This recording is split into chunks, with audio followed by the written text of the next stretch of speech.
O Saara, em 1968, era um oceano de silêncio e poeira dourada, onde o tempo parecia ter sido esquecido pelas engrenagens do progresso humano.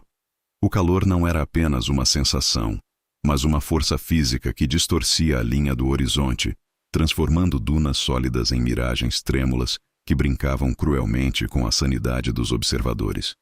No coração desse isolamento absoluto, onde o céu e a terra se fundem em um abraço opressor de luz, um homem estava prestes a desafiar as leis fundamentais que regem a realidade. Entre tendas militares e equipamentos de medição rudimentares, movia-se o Dr. Aris Thorne. Thorne não era um físico comum. Ele era um dissidente cujas teorias sobre a mecânica do espaço-tempo o haviam isolado da comunidade acadêmica tradicional. Agora, ele liderava um projeto secreto de mapeamento geológico que escondia objetivos muito mais sombrios, sob o pretexto de exploração mineral em solo africano. Sua presença ali era um enigma para muitos, mas sua genialidade era a única chave para desvendar as flutuações eletromagnéticas que os radares militares haviam detectado naquela região inóspita e esquecida por todos os mapas conhecidos. Ele não estava sozinho naquele imenso vazio. Ao seu redor, uma equipe meticulosamente selecionada de 134 pessoas observava cada movimento com temor. Eram militares de elite e cientistas cujos nomes seriam posteriormente apagados de qualquer registro público oficial. Todos estavam ali para testemunhar um teste de campo rotineiro, ou ao menos foi isso que o Comando Superior lhes comunicou. A eletricidade estática no ar era tão densa que fazia a pele formigar sob o sol escaldante. Você consegue imaginar por um momento o peso esmagador de 268 olhos fixos em um único homem, 134 consciências conectadas pela mesma observação silenciosa, aguardando um evento que nenhum deles conseguia definir ou prever. O que se seguiu não foi uma explosão ruidosa, mas algo muito mais aterrorizante em sua simplicidade. O desaparecimento absoluto de um ser humano diante de uma plateia altamente qualificada.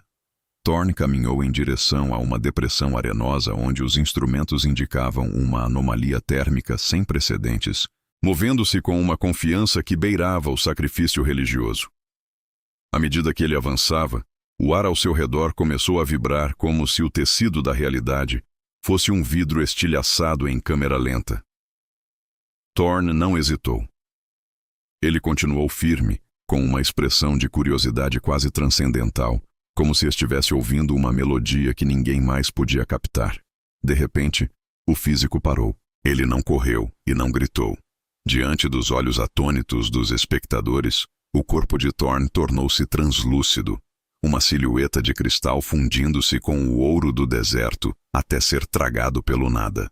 O pânico explodiu instantaneamente no acampamento. Soldados veteranos gritavam ordens confusas enquanto o medo paralisava os cientistas. O comando de fogo livre foi dado contra o vácuo, mas as balas apenas atravessavam o ar vazio, perdendo-se nas dunas distantes. Nos rádios, o som da estática habitual foi substituído por algo perturbador. O ritmo pesado de uma respiração humana que não pertencia a ninguém ali, ecoando diretamente nos fones a partir de um lugar que a ciência moderna não podia mapear. Era como se o próprio deserto estivesse respirando através dos canais de comunicação da equipe aterrorizada. Quando a poeira baixou, os investigadores aproximaram-se do local do sumiço. Onde Thorne estivera, a areia havia desaparecido. Em seu lugar, um círculo perfeito de vidro negro brilhava como um abismo solidificado no meio do deserto. Aquele material estranho desafiava todas as leis da geologia e da física conhecida. Antes de continuarmos esta história, inscreva-se no canal e nos conte nos comentários de onde você está assistindo. O mistério estava apenas começando a revelar suas camadas mais perigosas. A descoberta sugeria que Thorne não havia apenas sumido, mas que algo o havia reclamado, transformando a areia em prova vítrea de sua estranha passagem definitiva para o absoluto. O silêncio que se seguiu ao desaparecimento do Dr. Aris Thorne durou pouco mais de 40 minutos, sendo abruptamente estilhaçado pelo rugido de motores a jato que não constavam em nenhum plano de voo oficial daquela região. Do horizonte escaldante surgiram 3 aviões de transporte cinzentos, sem insígnias, números de cauda ou qualquer marca de identificação nacional, descendo como aves de rapina sobre o acampamento em ruínas. Antes mesmo que a poeira da aterrissagem baixasse totalmente, uma força-tarefa composta por homens de feições gélidas e uniformes escuros sem bandeiras assumiu o controle total do perímetro. Ninguém foi poupado da eficiência brutal daquele isolamento repentino. As 134 testemunhas, ainda em estado de choque profundo e paralisadas pelo que viram, foram desarmadas, vendadas e transportadas para longe da anomalia, desaparecendo do mapa mundial de forma tão absoluta quanto o homem que haviam acabado de ver evaporar diante de seus próprios olhos. O destino desses homens e mulheres foi um complexo de bunkers subterrâneos ocultos sob o solo árido de um país aliado, onde a luz do sol nunca penetrava e o tempo era medido pelo zumbido constante das lâmpadas fluorescentes. Ali, o protocolo de silenciamento foi aplicado com uma precisão cirúrgica e aterrorizante. Os interrogatórios não buscavam apenas extrair fatos, mas sim a completa quebra da realidade dos envolvidos. Técnicas de privação sensorial e manipulação psicológica foram utilizadas para fazer com que os soldados de elite duvidassem de seus próprios sentidos. As vozes sem rosto nas sombras repetiam incessantemente que Thorne nunca existiu, que o que viram foi uma falha técnica em um experimento químico secreto que deu errado. No entanto, nos níveis mais altos de segurança, os relatórios técnicos contavam uma história muito mais perturbadora do que qualquer alucinação coletiva poderia explicar. Entre os destroços deixados no local do incidente, foi recuperado o relógio de pulso mecânico de Thorne. Ele jazia exatamente no centro do círculo de vidro negro, intocado pelo calor extremo que deveria ter derretido o metal em segundos. O objeto apresentava uma anomalia física que desafiava a lógica linear da ciência moderna. O mecanismo continuava funcionando perfeitamente, mas os ponteiros giravam em uma velocidade constante de trás para frente. Cada segundo que passava no mundo exterior representava um segundo de retrocesso naquele pequeno mostrador de aço e vidro.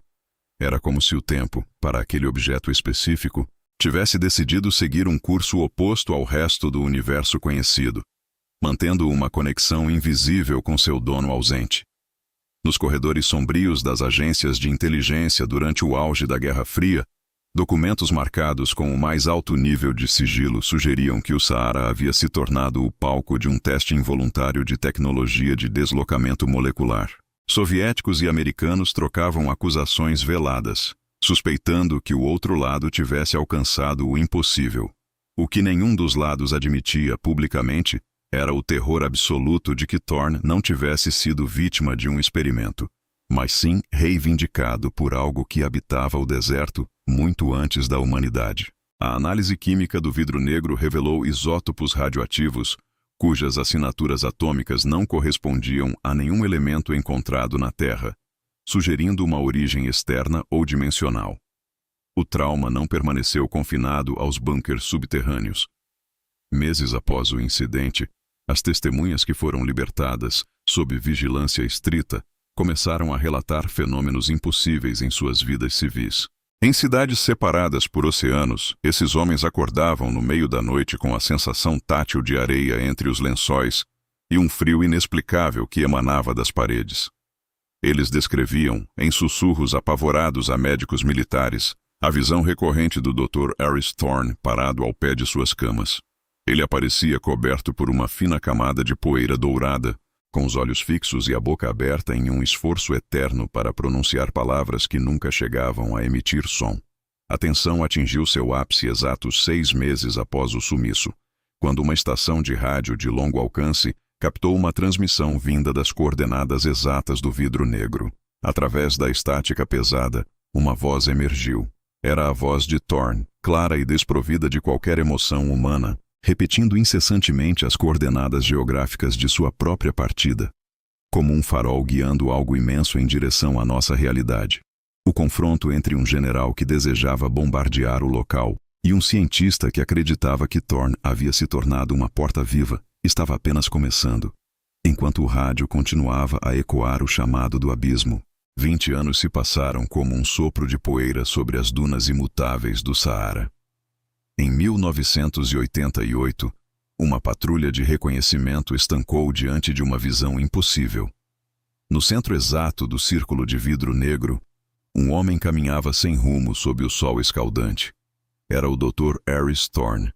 Ele vestia as mesmas roupas de linho claro de 1968, agora impecáveis, como se o tempo tivesse se recusado a tocar cada fibra de seu ser.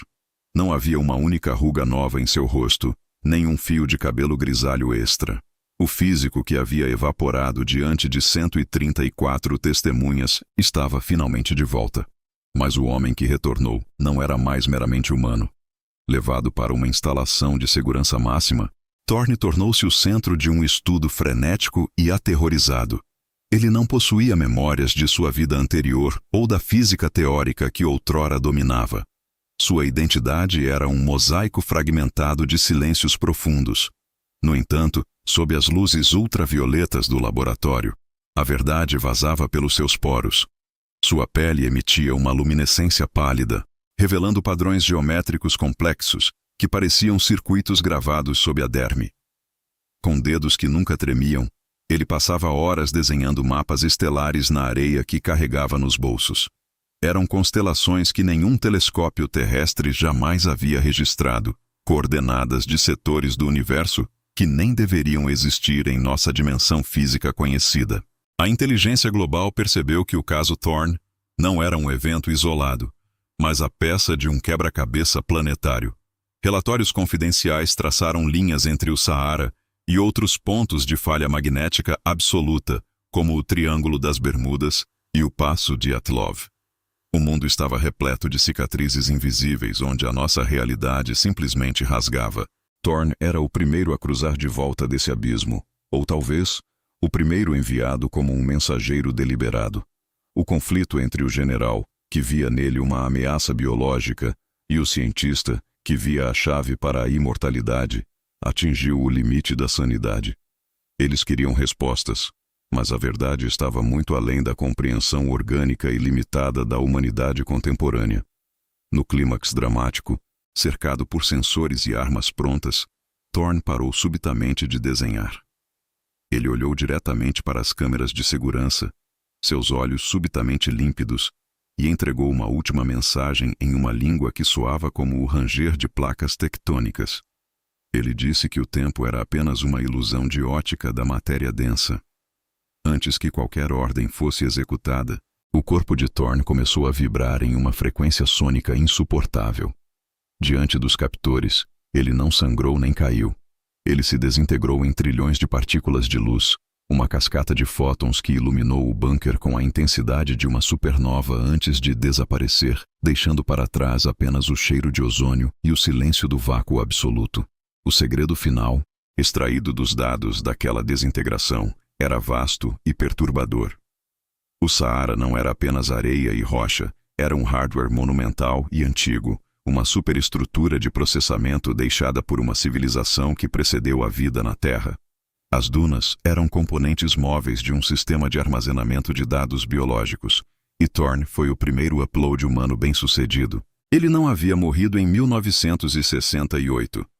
Ele havia sido processado e integrado à memória geológica do planeta. Estamos caminhando sobre um computador do tamanho de um continente, e Thorne agora faz parte definitiva do código que mantém nossa realidade coesa através dos séculos. A reflexão existencial que resta é amarga e fria. As fronteiras entre a física e o pesadelo são mais finas do que uma duna ao vento. Para as 134 testemunhas, nunca houve paz.